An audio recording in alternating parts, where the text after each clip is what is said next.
Tanora malagasy namako,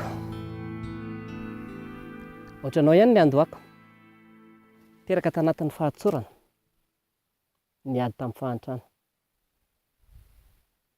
Piatsa-panjakana tsotra ny dadako ary piatsa tamina zone franche ny mamako. Faly efa miaina zavatra marobe teto amin'izao tontolo izao, tsy azoko ny vinavinaina mihitsy tamin'ny fahazazako izany. Ho zaraiko aminao nampiavaka ahy.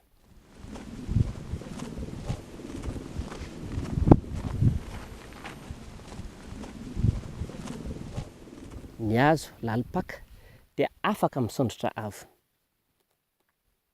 Io fako io dia azoko tamin'ny kabary. Ny hazo raha te hisondrotra dia tsy maintsy lalina ny fakany.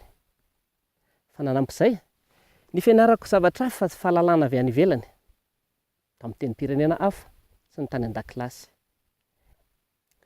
Ary izay nefa rapitaiko aminao androany, sahia miavaka. Sahia miavaka amin'ny tsara. N'inon'inona ataon'ny manodidina anao. Miavaka amin'ny tsara izany. Raha vao manomboka miavaka ny ataonao dia ho avy ny mpandrabiraby, saingy. Anao ny fiainanao. Anao ny miatrika azy. Ny hazo avo a lalipaka.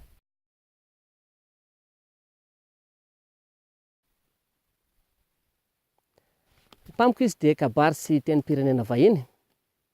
Fa taminao, dia mino fa misy talenta hafa anananao. Mahay fanatanjahantena ve ianao? Mahay sary ve ianao?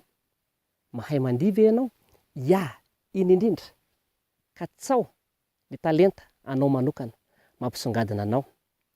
Tsara ny manana modely, fa aza lany andro makatahaka ny hafa satria raha makatahaka ianao, dia tsy ho tafasondrotra ny ho izy mihitsy.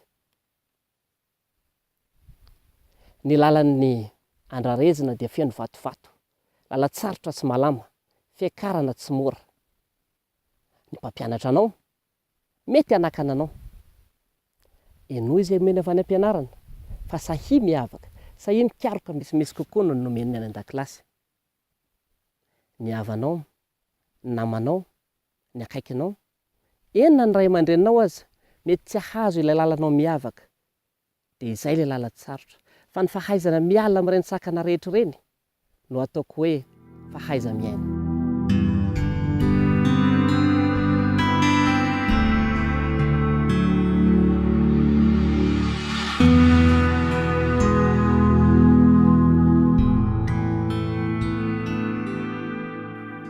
Sahia mitady ny lalanao, ary ho hitanao, rehefa tafasondrotra ianao, ireo rehetra ireo dia ho tetrika aminao ka ho tsapany hoe ny hazo ny vanoko lakana, ny tanina ny reniny tsara.